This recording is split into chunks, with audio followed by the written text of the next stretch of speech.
Hey gang, had to start over because something's out of place. Had to start this over like 3 times now because as soon as I want to start, I'll notice something I have to fix, and then I fix it, and then I sit down and it's a cycle, it's a pattern, but we're getting better. We're gonna get through it together. Today I'm gonna talk about the Nick Miller industrial complex because I think it's finally time something is said. And I'm sick and tired of scrolling Twitter and seeing these tweets like, Nick Miller is such a great man, like, because he's not. Because he's really not. Honestly, side note, to my roommate, if you're watching this, I blame you for watching New Girl, and I blame me equally for still loving the show. Like, it is funny, and it's so problematic, but it is really funny still. So thanks for that. Now Nick Miller is living in my head. And I want him to move out, but he can't because he's incompetent and doesn't know how to pack or break a lease. So that's kind of where we're at with that. So for those of you who don't know, New Girl is a show that ran for 7 seasons, I think. And it ended, I think, a few years ago. But it starred Zooey Deschanel and the guys whose names I cannot for the life of me recall.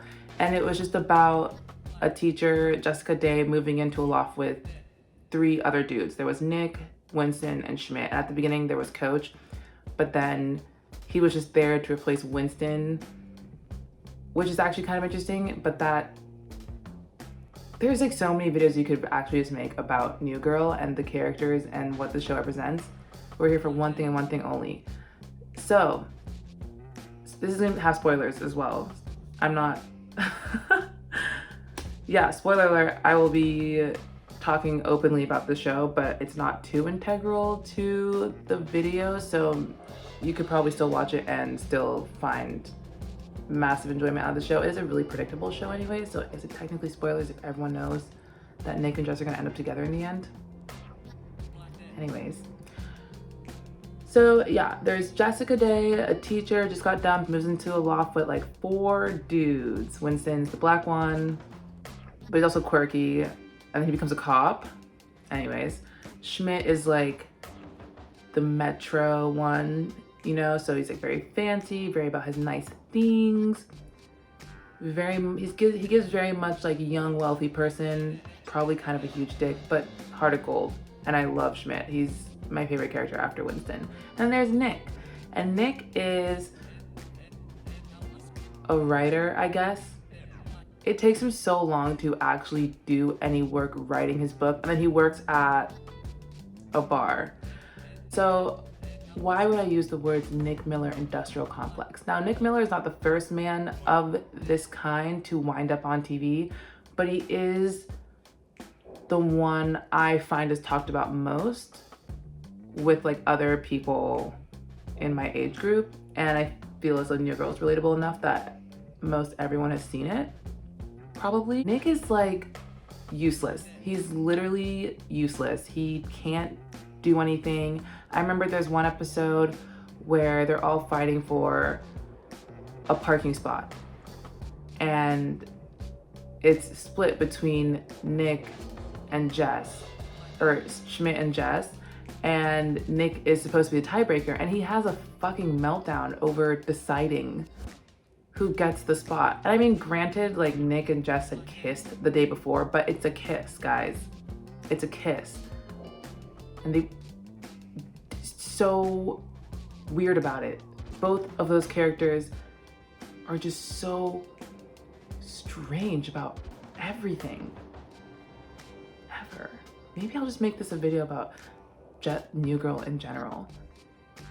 I'm gonna stick to Nick on this one. He can't handle any responsibilities, as we're shown for the like anniversary episode between Schmidt and Nick as well, because he's tasked with 2 things: getting balloons and a porta potty, and he goes, buys garbage, like a trashed porta potty. He buys that in a room full of brand new ones, and then actually tries to make Schmidt feel bad about the fact that no one wants to use it, because Schmidt, smart man he is, went and took care of like everything himself anyways, because Nick is just one of those people, like someone you can't count on, really irresponsible, super emotionally inept, an alcoholic, and it's supposed to be really charming that a grown man pushing 30 is useless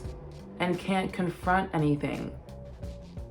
And that's his personality trait. I saw an Instagram post that really summed up why I hate Nick so much. Being unable to cope with emotions or deal with them is not a personality trait. And I think that just sums up the kind of man that Nick Miller is. He just can't do anything. And we're supposed to root for him. That's, I think, the most frustrating part of the show. We're supposed to root for him and Jess to get together the entire time, but there's nothing about that relationship that strikes me as healthy or mutually beneficial. Jessica could have had herself a rich man multiple times, or just an emotionally capable dude. She could have that. Like, people that are stable and put together. And I also think it's interesting that the show really goes out of its way to make well-adjusted guys seem boring. And this might, I'm gonna blame Twilight for this, because Twilight came and I think ruined the lives of the women of my generation. Personally, it ruined my life, and if I could, I would seek damages. But Twilight really put a seed in my mind that like a well-adjusted guy who like just likes you but also is fine is not what you want. So we get Bella, and what do you learn? Either you can cook for a man. I know she cooks for Charlie, but they're basically a married couple and it's weird. So you can cook for a man and take care of him and do all these things because he's helpless without you, and that's where you find your strength. Or you can be with a dude that micromanages your every move and hurts you, emotionally abuses you, gaslights you, literally says point blank, I could kill you and you couldn't stop me. But that's hot. It's hot because I guess having someone constantly push down the urge to end your life is very appealing. So Twilight plants that seed, and you see like a lot of the bad boy, but I think we don't ever really see the reverse of what the characterization of Bella did to our minds, and it's guys that are basically infants. Nick is really similar to Jake Peralta on Brooklyn Nine-Nine, except Jake is good at his job. Like, or he like just has a good instinct so he can do his cop job, and he like makes money for himself, but he is like a child. And Amy is like put together and smart and could do anything, and for some reason I'm supposed to believe that Amy loves this man. You know, like it just doesn't, the math doesn't math on these kinds of relationships with these women and men. Granted, Jess is also a child and really emotionally stunted. Wow. Okay, this started as a Nick Miller Industrial Complex rant video, but actually I just find it so interesting that everything about these characters always says trauma of some sort. And I think that's what upsets me the most about characters like Nick, when I'm supposed to want him to get everything in the end because he's somehow done something to prove that he's worth it, or like he finally learns a lesson, but it's because of this woman. It's just like, these are people that have trauma. Like, this is stuff that you shouldn't be taking into adult relationships. The dynamic between Jess and Nick is like mother and child.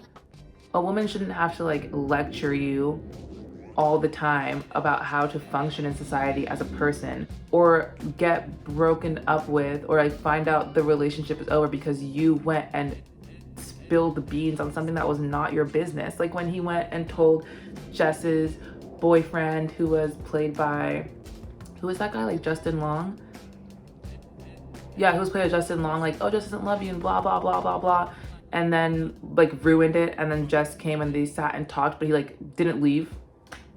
Like he just didn't leave the conversation, and Jess was like, you need to sit down and be quiet. It's like, that's how you talk to a child. That's kindergarten teacher Jess. What is sexy about that? What is attractive about that? And he was just like there and like answered the phone to talk. Like, it's just time and place, and he doesn't know these things. And I think it's so upsetting that it's okay for him not to know these things. It's celebrated as comedy when he intentionally sabotaged Jess's relationships multiple times for his gain. That's just not it. It's not as though he got better for Jess and came to her a complete person. Through his relationship with Jess, he did mature, but largely because she did the work. Also, I find it so unrealistic that this man would have friends that have been willing to put up with this shit for years. No, actually, it's super realistic. Never mind. I don't know what I'm talking about. I've never really met dudes that are like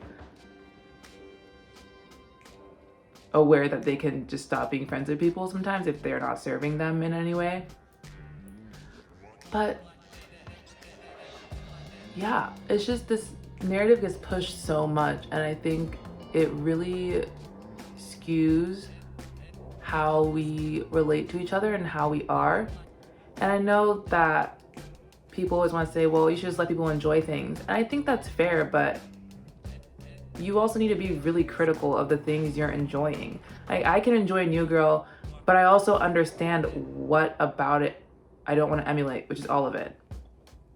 And so then I can turn off my brain and watch a show. But if you've never like asked yourself questions about what you're watching, or examined the characters, or asked yourself, why do I like these people, or why is the narrative moving in such a way that I want to support people that are trash, then maybe you shouldn't just enjoy it, because we watch things and we learn. Like, we consume, like, media informs so much of what we know and what we do.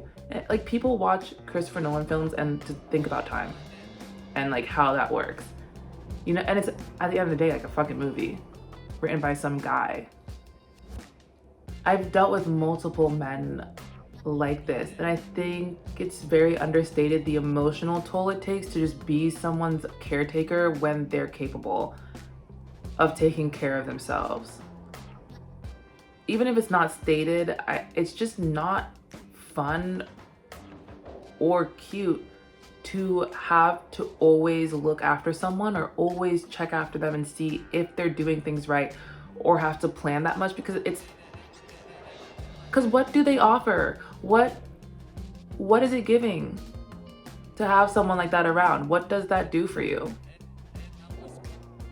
Except for make you do the work for two people all the time. I thought that that's what you were kind of supposed to do when I was younger, and I was very much okay with fixing people, or the idea that, okay, and this is also the most unrealistic thing, people don't change unless they want to. People don't change unless they want to. And so yeah, a dude liking a girl enough to change is not realistic. Like, it definitely, no woman can change a man unless he like already wants to change.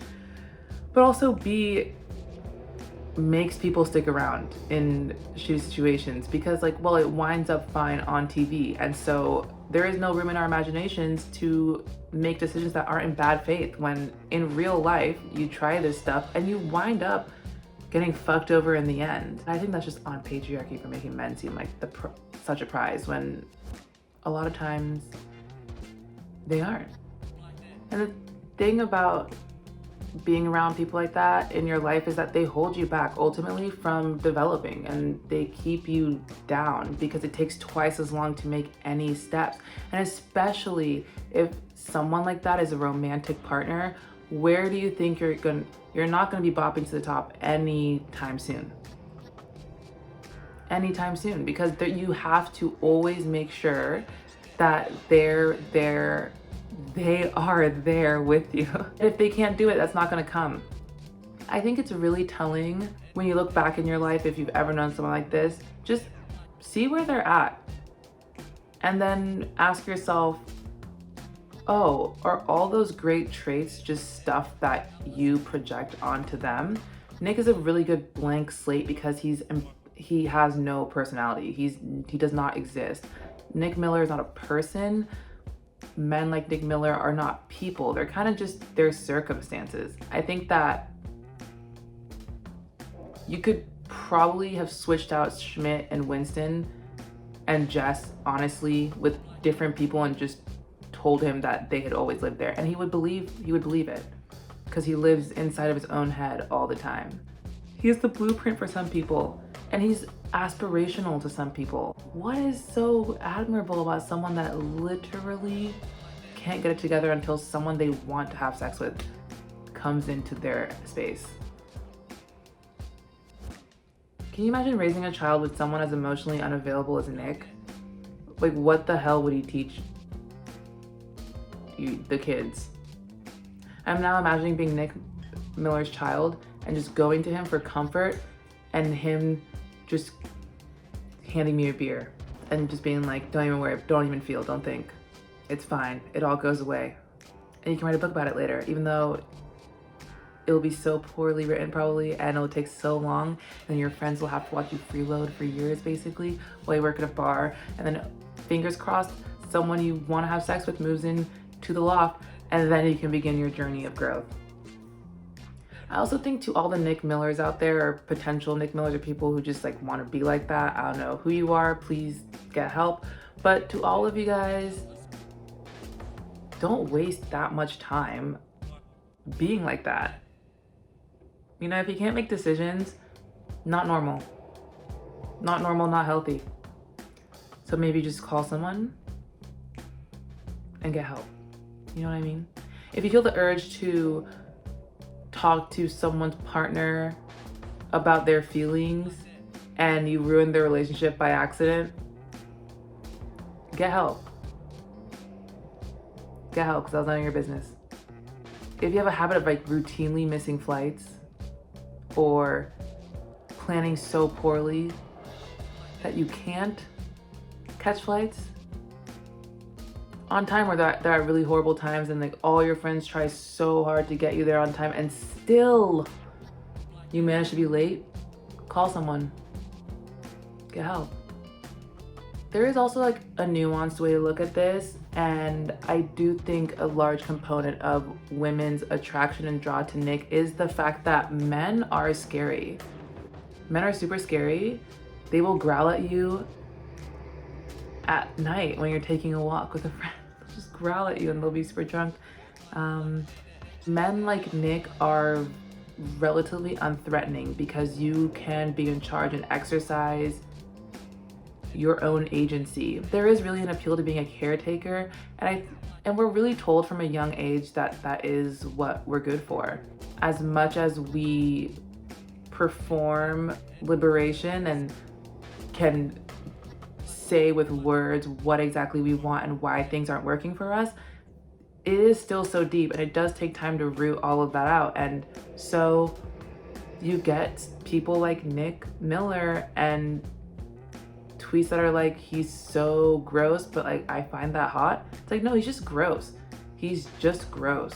But we're kind of told that that is hot. It's hot because that's what men would like us to think is hot. And also, like, just men are never told to grow up ever, which is something I will never get over. The fact that men are really allowed to be children, and the fact that Nick Miller exists at the expense of the women that have interacted with him. I can't imagine dating Nick Miller and looking back at my life and just not completely regretting the time spent with him.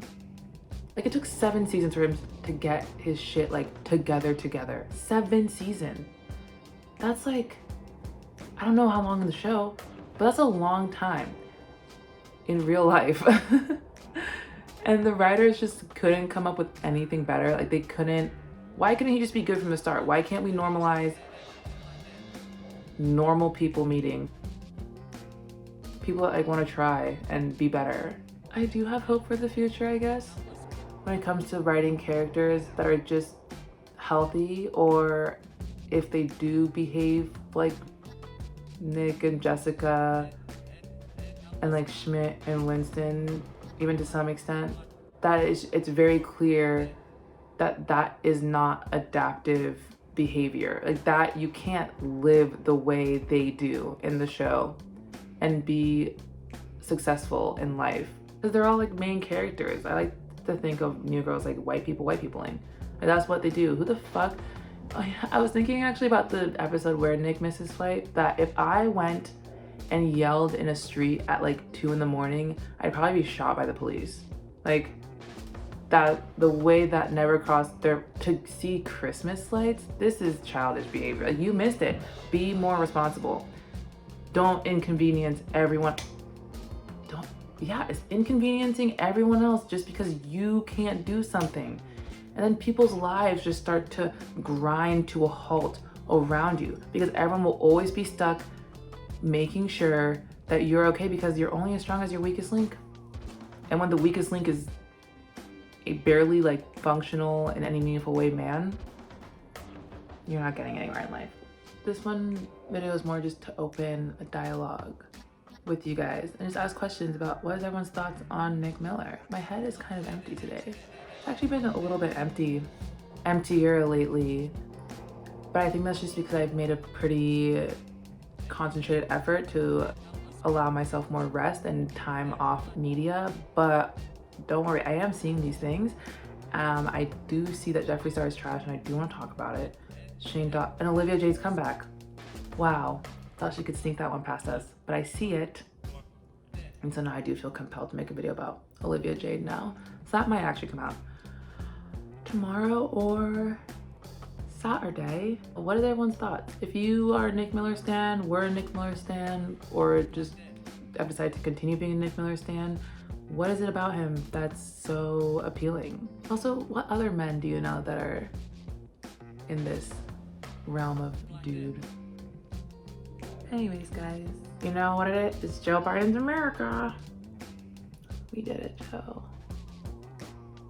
Get to continue imperialism. Here's what I will leave you guys with. I think it's so ugly that Jennifer Lopez sang this land, that like this land is my land, this land is your land song, because first of all, didn't she steal Ashanti's whole voice? Second of all, we really just stole this bitch to sing that song after everything that's been happening in the world. Just reinforce colonial ideals. Anyways, see you guys later.